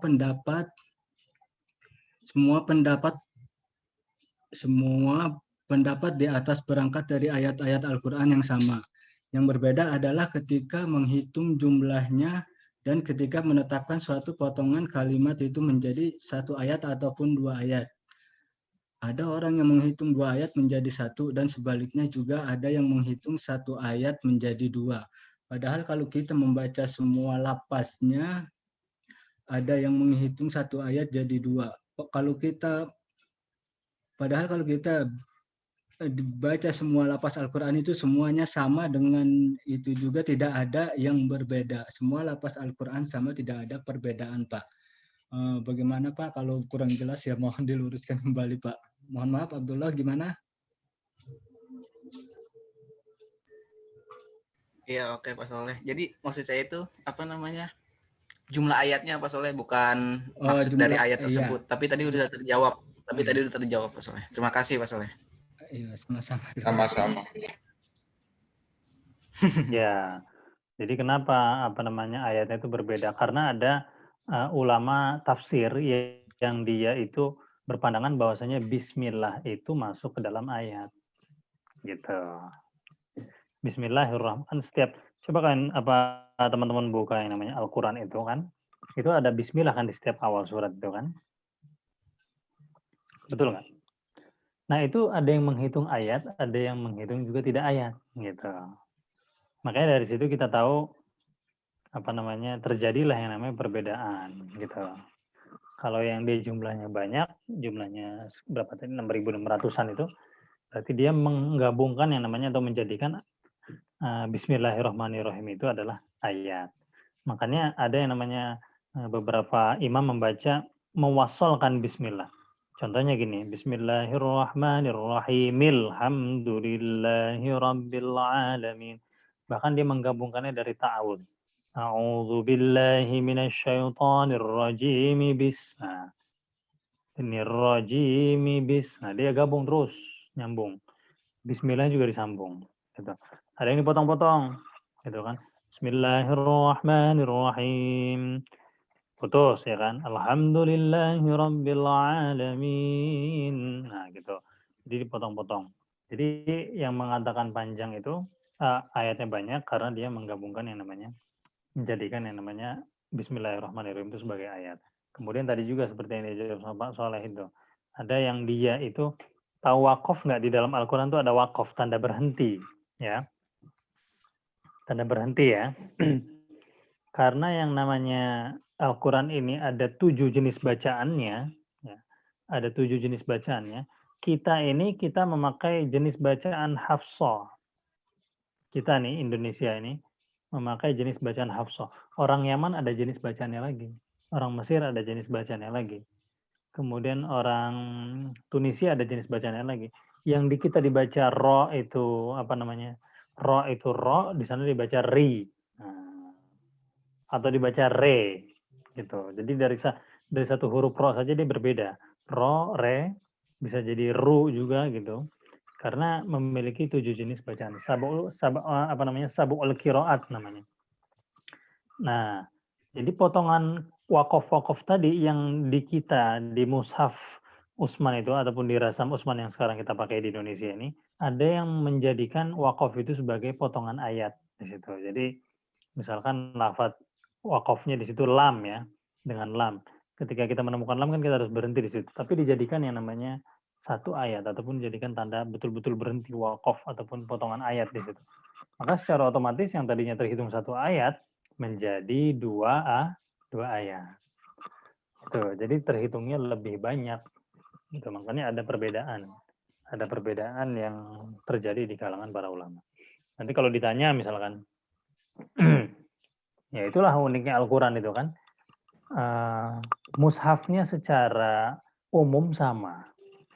Mau kita ke negara manapun, insya Allah Al-Quran itu sama dengan Al-Quran yang ada di Indonesia dengan yang ada di negara lain. Gitu. Jadi yang pertama surat Al-Fatihah, yang terakhir surat An-Nas. Tapi bukan saya membanding-bandingkan ya. Kalau kita melihat yang namanya Bible, mohon maaf ini, bukan saya menghina kitab suci orang lain. Itu memiliki versi-versi. Gitu.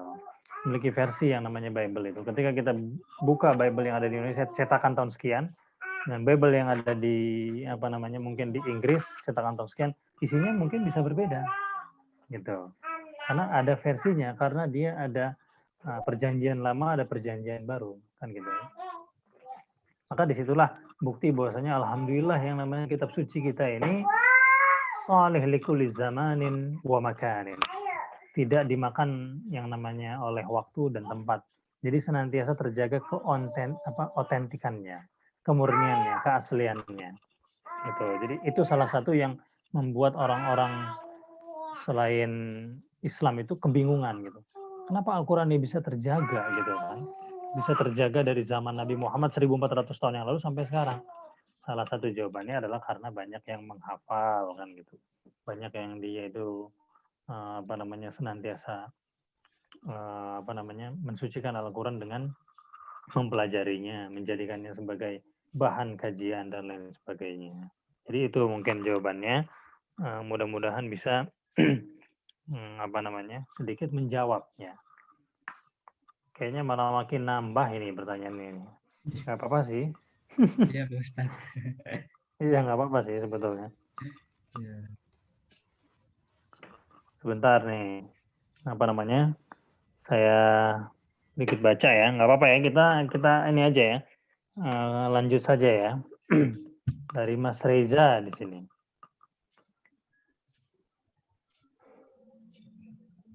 Assalamualaikum, perkenalkan Reza dari kelompok 5 mau bertanya seputar ibadah. Dalam agama Islam, ibadah itu kan identik dengan kata sholat. Nah, yang akan saya pertanyakan, yaitu bagaimana sih cara kita sholat yang baik dan benar. Seperti yang kita ketahui bahwa sholat itu tiap mazhab berbeda-beda. Seperti saya kasih contoh ketika saat tahiyat awal maupun akhir, ada yang jarinya digerak-gerakan ke atas ke bawah. Dan juga ada yang hanya sekali menggerakkan telunjuknya seperti pada umumnya. Nah, kembali lagi ke pertanyaan, yaitu bagaimana sih cara sholat yang baik dan benar, dan juga termasuk mengenai kekhusyuan, bagaimana caranya. Nah, gimana Pak Soleh nih cara agar mendapatkan kekhusyuan tuh, dan teman-teman yang lain ya itu. Iya. Kemudian saya Pak Agus, saya Agus MS nih, Pak Agus nih. Kelompok 1, terkait komitmen terhadap Al-Quran, perihal mentadaburi maksud dan fisik juga ikut mentadabur itu seperti apa. Jadi fisik ikut bertadabur itu maksudnya bagaimana? Kemudian ini dari Mas Tegar. Saya Tegar dari kelas informatika. Oke, mau bertanya. Tadi kan dijelaskan bahwa Al-Quran diturunkan selama 22 tahun, 2 bulan, dan 22 hari. Ya, ini satu kaul ya, tapi ada yang mengatakan 23 tahun juga. Yang saya ingin tanyakan, siapa yang menyusun atau mengumpulkan mushaf-mushaf lembar Al-Quran tersebut? Dan bagaimana proses penyusunannya? Ini mungkin tadi sedikit sudah saya jawab ya, Mas Tegar ya. Oke, mungkin gimana Pak Agus? Pak Soleh? Mau dijawab apa kita bahas bareng-bareng? Atau mungkin teman-teman ya, teman-teman ini ada yang bisa bantu jawab gitu. Silakan dikondisikan Pak. Iya siap. Terima kasih Pak Fahmi. Saya mencoba untuk memberikan kesempatan kepada Nadia untuk menjawab pertanyaan dari Mas Agus. Kepada Nadia, saya persilakan Nadia. Iya. Di sini saya akan menjawab pertanyaan dari Mas Agus. Mentadabur masuk dari fisik juga, ikut mentadabur itu seperti apa?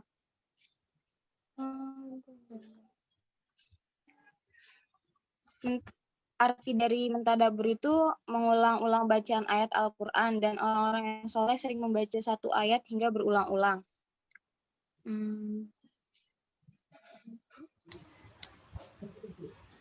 Orang yang bertadabur adalah orang yang memperhatikan suatu perkara secara berulang-ulang atau dari berbagai sisi.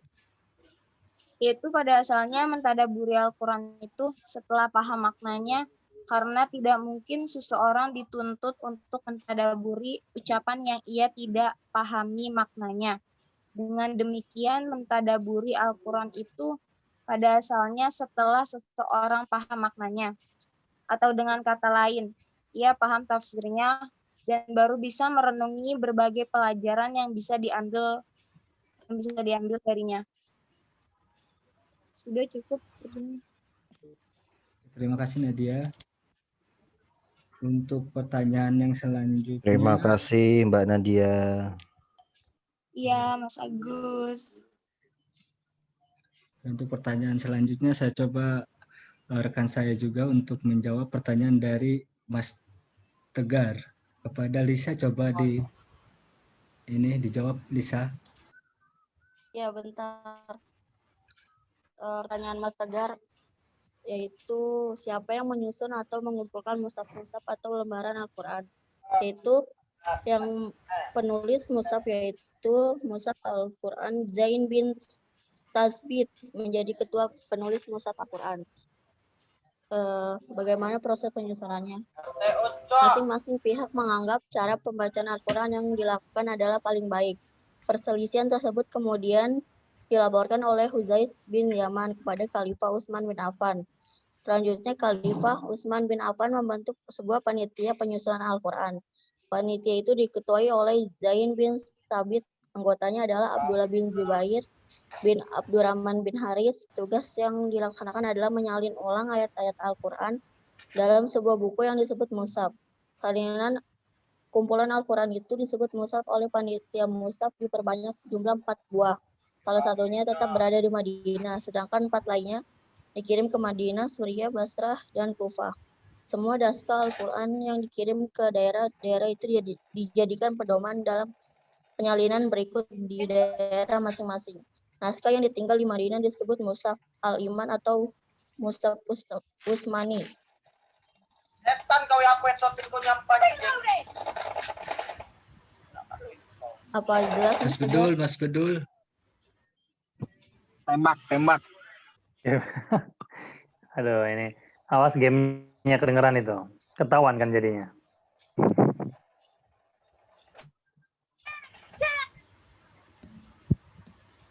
Dul, matiin Dul. Pak, izin Pak.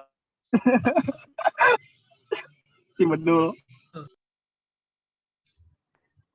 Oke, silakan lanjutkan apa? Sudah Pak. Mas Oke, Tegar apa ya. sudah jelas? Ya, sudah cukup. Terima kasih, Balis. Ya, untuk pertanyaan selanjutnya saya akan mencoba menjawab dari Mas Reza, bagaimana cara sholat yang baik dan bagaimana cara kehusuannya. Yang kita ketahui kalau bagaimana sholat yang baik itu kita harus sesuai dengan tuma'anina ataupun rukun sholat. Yang pertama seperti niatnya kita harus niat, terus bacaan kita harus benar, jangan terlalu terburu-buru atau gimana. Kalau untuk kehusuannya biasanya sih itu memang sangat sulit juga ya Pak. Jadi kalau misalnya lebih baik kita membaca surat-surat itu beserta dengan artinya. Maksudnya kita mengucapkan ayat tetapi kita membaca artinya di dalam hati kita. Jadi insya Allah itu akan menambah kehusuan kita untuk sholat. Jadi pikiran kita itu tidak kemana-mana. Jadi pikiran itu kita hanya di dalam pembacaan ayat Al-Quran tersebut dan memahami dengan arti-artinya. Jadi sekalian kita membaca Bismillahirrahmanirrahim, tetapi di dalam hati kita itu menyebutkan dengan menyebut nama Allah yang Maha Pengasih dan lagi Maha Penyayang. Mungkin itu menurut pendapat saya tentang bagaimana cara sholat yang baik dan kehusuannya, Pak Fahmi. Mohon diluruskan kembali apakah sudah benar atau tidak.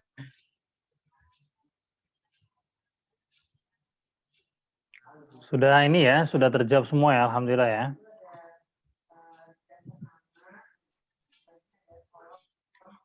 Sudah terjawab semua ya Pak Soleh ya? Sudah, alhamdulillah sudah Pak. Alhamdulillah, oke. Ya tadi saya dapat ini maksudnya dari Mas siapa ini? Nanti Mbak Salsa, gimana tadi Mbak Salsa udah selesai tadi dari jalannya.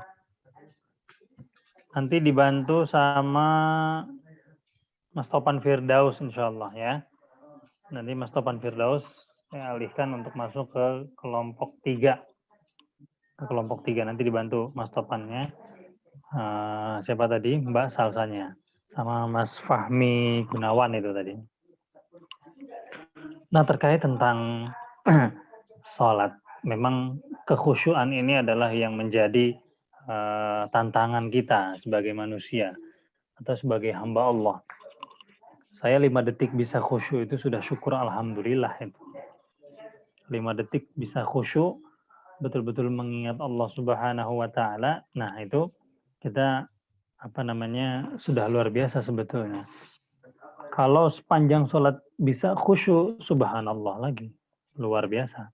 Itu ada sebuah kisah dan fenomena ketika bukan Imam Ali, sahabat Rasulullah Ali bin Abi Thalib sekaligus mantu beliau, saking khusyuknya sholat yang dilakukannya gitu kan, ketika ada tusukan luka anak panah ke badannya, itu tidak merasakannya. Gitu. Ketika dia baru merasakan sakit itu, selesai sholat. Ketika yang namanya dia selesai sholat, Assalamualaikum, barulah dia merasakan yang namanya sakit dari anak panah itu. Gitu. Itu contoh kecilnya. Imam Ghazali mengatakan di dalam buku Mau'izatul Mu'minin atau nasihat-nasihat orang-orang mukmin, al-khusyu' huwa hudurul qalbi gitu. Jadi bahwasannya yang namanya kekhusyuan itu didapat ketika yang namanya hati itu hadir di dalam sholat. Jadi hati itu tidak kemana-mana. Kadang hati ini tidak terkendali, maka akal pikiran pun akan kemana-mana gitu. Permasalahannya biasanya ketika sholat itu kita ketika takbir Allahu Akbar gitu kan, barulah berapa detik, berapa menit, langsung teringat yang namanya cucian kan gitu, ataupun masak apa nih siang gitu kan, ataupun ngasih sarapan apa buat suami gitu kan. Kemudian mungkin ada benda yang kita lupa naruh, kadang ketemunya ketika sholat gitu. Duit lupa naruh di mana, dompet lupa naruh di mana, ketika sholat lah itu ketemu. Ya, kadang fenomena-fenomena seperti inilah yang terjadi di kita sendiri, pada diri kita sendiri gitu. Maka tadi salah satunya adalah kita menghadirkan hati kita ketika sholat itu. Kemudian yang kedua, berusaha mentadaburi ayat-ayat yang dibaca. Ayat-ayat yang dibaca. Kalau kita bermakmum ya, itu kita mentadaburi ataupun kita mendengarkan apa yang dibaca oleh imam. Al-Fatihahnya kita dengarkan. Mungkin itu salah satu cara untuk bisa meraih kekhusyuan di dalam sholat itu sendiri. Nah, kemudian setelah imam membaca, kita kan baca Al-Fatihah tuh kan. Imam selesai baca Al-Fatihah, barulah kita baca Al-Fatihah. Jadi ketika dia baca Al-Fatihah, kita mendengarkan tuh. Ketika dia selesai baca Al-Fatihah, baca surat pendek, baru kita baca Al-Fatihah. Ketika kita baca Al-Fatihah juga, usahakan yang namanya Al-Fatihah itu terdengar sampai telinga kita. Gitu. Terdengar maksudnya diucapkan keluar lisan gitu, kedengaran sampai maksimal telinga. Jangan sampai terlalu berisik banget ya, jangan sampai terlalu berisik sekali. Minimal kita terdengar oleh telinga kita. Itu bisa mengalihkan yang namanya pikiran kita dari kemana-mana ataupun yang tidak jelas kemana kita memikirkan apapun itu lebih menarik dan menahan akal pikiran kita agar senantiasa mengingat bacaan Al-Quran itu sendiri ataupun bacaan sholat di dalam sholat gitu. Jadi yang pertama tadi menghadirkan hati kita, kemudian mentadaburi ayat-ayatnya ataupun walaupun kita tidak paham gitu, tapi kita berusaha untuk itu gitu. Tetapi memang hampir semua mayoritas lah yang namanya kekhusyuan itu adalah hal yang private ya, hal yang pribadi masing-masing, tapi kita senantiasa ikhtiar lah gitu. Kita senantiasa ikhtiar. Ada statement yang bagus dari guru saya di pondok itu. Kita harus bersuuzon kepada amal ibadah kita. Kita harus bersuuzon kepada amal ibadah kita ini karena amal baik kita ini yang kita lakukan itu belum tentu menjadi jaminan diterima oleh Allah Subhanahu wa taala kan gitu. Salat kita, zakat kita, kemudian haji kita, kemudian juga amal-amal sunnah kita, qobliyah kita, ba'diyah kita. Itu siapa yang menjamin akan diterima oleh Allah Subhanahu wa taala? Tetapi sudah pasti yang namanya amal buruk itu dicatat gitu. Amal buruk itu sudah pasti dicatat. Maka dengan nasihat yang itu tadi, kita dituntut untuk senantiasa mengoreksi, mengevaluasi yang namanya cara dan juga teknis ibadah kita bagaimana. Baik itu dari fisikalnya, kemudian juga dari substansinya, bacaan-bacaannya dan lain sebagainya. Gitu. Jadi memang untuk meraih kekhusyuan ini adalah hal yang bisa dikatakan berat ya Pak ya.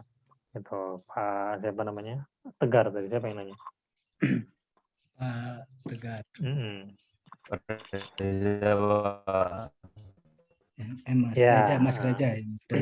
Mas Reza. Sorry. Iya. Mas ini Abdullah udah selesai itu gamenya. Sudah Pak. Udah ya. Kemencet tadi Pak, kemencet. Ya Pak. Ya awas ini ganggu teman-teman yang lain masalahnya. Ya Pak, terima kasih terkait Pak. Ya.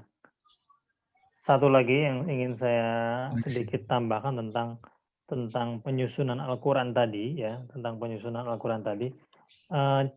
format yang sangat ataupun metode yang sangat bagus di dalam pengumpulan Al-Quran itu ketika yang namanya Rasulullah SAW menginstruksikan untuk menulis Al-Quran, maka ada metode yang digunakan oleh Zaid bin Sabit karena dia ditunjuk oleh Rasulullah sebagai sekretaris penulisan dari Al-Quran itu sendiri. Gitu. Jadi harus ada dua orang saksi yang melihat orang itu menyampaikan Al-Quran dari hafalan dia. Contoh begini ya. Saya Zaid bin Sabit, saya diperintah oleh Rasulullah SAW untuk menuliskan. Kemudian siapa yang mau setor hafalan Al-Quran yang didapat dari Rasulullah secara langsung, gitu. Misalkan Mas Fajar, dia pernah mendengar yang namanya Nabi Muhammad menyampaikan ayat Al-Quran, ayat misalkan Kul a'udzu birabbin nas, malikin nas, ilahin nas, 3 ayat itu. Kemudian distorlah kepada saya menuliskannya. Kul a'udzu birabbin nas, malikin nas, ilahin nas. Kemudian saksinya siapa? Yang menyaksikan Fajar ini menyampaikan kepada saya, kemudian saya menuliskannya. Disaksikan oleh Pak Agus dan Pak Soleh. Gitu. Jadi 2 orang saksi inilah yang dimasukkan ke dalam metode pengumpulan Al-Quran tadi. Gitu. Jadi Pak Agus dan Pak Soleh ini yang bersaksi bahwasanya Mas Fajar ini menyerahkan kepada saya hafalan Quran yang didapat langsung dari Rasulullah. Jadi tidak ada perantara tuh ya, tidak ada perantara. Jadi dari Mas Fajar tadi langsung dari Rasulullah SAW. Gitu contohnya. Contohnya. Syarat yang kedua tadi itu maksudnya yang tidak ada perantara itu masuk dalam metode pengumpulan juga. Jadi tidak ada yang namanya perantara ataupun orang ketiga. Jadi ini orang kedua langsung dari Rasulullah langsung kepada siapa yang menyetor hafalan itu. Gitu ya. Ini metode yang luar biasa di dalam sejarah Islam gitu. Dan saya yakin mungkin ini hanya terjadi di Islam saja ataupun di agama Islam itu sendiri. Barulah hadis dicatat ataupun dituliskan hadis itu 200 tahun setelah Rasulullah meninggal. Itu hadis. Ya, kalau Al-Qur'an memang sejak zaman Rasulullah sudah ditulis. Tetapi penyusunan yang secara bagus tadi itu zaman Utsman tadi. Nah, makanya Utsman tadi membuat yang namanya salinannya banyak. Ada sekitar 5 apa 4 tadi kan, dibuat di Mekah, kemudian di Mekah disimpan, di Madinah disimpan juga, dikirim ke Kufah, dikirim ke Syam, kemudian dikirim ke Basrah juga gitu. Agar orang-orang yang di sana kan di sana juga umat muslim harus memiliki yang namanya pedoman yang pasti. Maka diletakkan di sana satu nanti untuk disalin lagi gitu. Akhirnya sampailah kepada kita yang sekarang ini namanya Rasam Utsmani ataupun Mushaf Utsmani. Sebetulnya ada hal yang lebih ekstrim lagi yang harus kita ketahui. Karena ketika zaman Utsman itu banyak sekali versi, mungkin ada sekitar 7 versi ya. Ada sekitar 7 versi mushaf ketika itu. Mushaf itu buku Qur'annya sendiri yang sudah dikumpulkan. Ada versi Hafsah, ada versi ini, ada versi ini. Semua yang selain dari Utsman itu dibakar semua sama Utsman. Dibakar semua untuk menyelamatkan yang namanya umat muslim ini dari perdebatan yang tiada henti. Takutnya nanti dijadikan perdebatan. Maka semua mushaf yang 6 itu yang berbeda itu dibakar agar mengikuti yang namanya satu mushaf Utsman tadi. Ataupun Rasam Utsman tadi. Gitu. Jadi tujuannya baik sebetulnya yang dilakukan oleh Utsman bin Affan ini. Agar yang namanya umat muslim ini mengacu pada satu mushaf saja. Tidak mengikuti versi ini, versi ini, versi ini. Walaupun semuanya memang identiknya murni Al-Quran juga. Seperti itu. Ya, jadi itu mungkin yang bisa saya jelaskan dan jawab. Kalau sudah tidak ada pertanyaan lagi, silakan Pak Soleh untuk ditutup dan dicukupi. Silakan. Terima kasih. Terima kasih buat teman-teman semua yang sudah memberikan pertanyaan. Mudah-mudahan dengan jawabannya jelas dan puas. Mohon maaf pula dari tim kami ada banyak kendala karena kami juga masih dalam tahap proses pembelajaran. Terima kasih untuk semuanya. Mudah-mudahan pelajaran kali ini mendapatkan hikmah dan ada sedikit manfaatnya dan hidayahnya. Terima kasih Pak Fahmi. Assalamualaikum warahmatullahi wabarakatuh. Makasih Pak Soleh. Wassalamualaikum warahmatullahi wabarakatuh. Terima kasih semuanya tim Pak Soleh kelompok 2. Ya, alhamdulillah ya kelompok 2 sudah presentasi dan ya kita kasih applause lah untuk teman-teman kelompok 2 ini. Ya. Kita kasih sedikit applause. Oke. Karena sudah jam 9 ini, kita cukupkan sampai di sini kelas kita ya. Mari kita cukupkan dengan bersama membaca Alhamdulillah. Alhamdulillahirrahmanirrahim. Nanti untuk kedepannya saya minta yang presentasi itu ditampilkan wajahnya ya. Jadi wajahnya diperlihatkan. Jadi ya pakai handphone, pakai laptop gitu, biar enak. Jadi bacanya dari laptop, kemudian wajahnya tetap terlihat, jadi jelas gitu. Oke, terima kasih teman-teman atas kehadirannya pada malam hari ini. Dan saya akhiri, wabillahi taufiq wal hidayah, wa ridha wal inayah. Al-afu minkum, assalamualaikum warahmatullahi wabarakatuh. Waalaikumsalam warahmatullahi wabarakatuh. Waalaikumsalam warahmatullahi wabarakatuh. Mana Pak Soleh ngilang langsung. Tekang.